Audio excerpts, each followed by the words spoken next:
So that was just, I'll show it from a different angle. We're doing some left versus right, sweep stroke entry.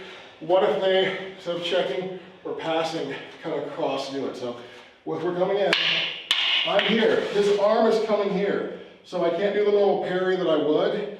And if I come this way, I'm opening myself up for the other stick.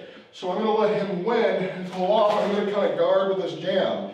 Almost like doing a really aggressive umbrella. So from this point here, I'm going to wrap in deep.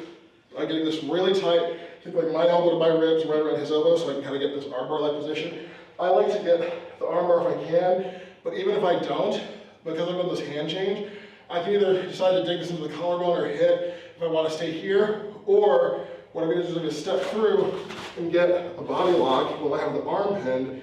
Very important here to have the thigh-to-thigh connection here. If my hips are back or out, I won't get it. I have to be really close. Shoulders in the pocket so he can't turn into me.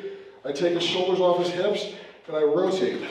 And then I can take the shotgun. So let's show him the other side.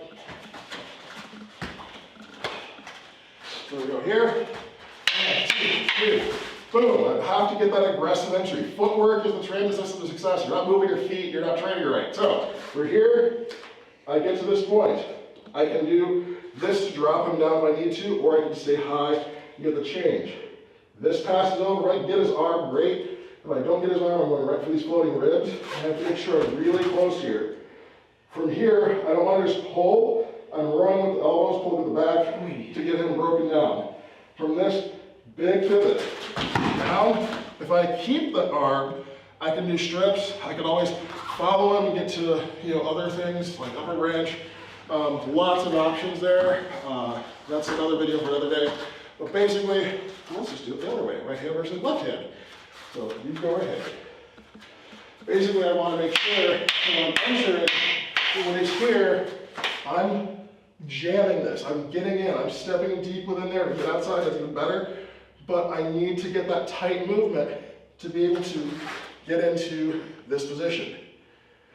We also have one we passed off where I watched it. Simply go. Here, where from this one, he wins, and I go over, I get this position, but instead of going over, I go underneath. So as he's trying to drive that, I go through, hit, lay that over, strip, thrust, or hit, whatever I need to do. So just different ideas on sweep stroke. If I'm sweep stroking like this, I'm not sweep stroking. He didn't have to move. I didn't force him to have to deal with my intent and my commitment. When I sweep stroke, he has to deal with it. I have to do things to work with it. But again, we're moving, we're entering dynamically. It gives him good training and actually learning defense. It gives me good training and learning how to impact and drive, which we use in plenty of other areas of our knees. But again, that directional motion, moving the feet, hitting our targets, and really coming up with ways we can make these concepts that we have from our different classical lines flow very important. So try it out.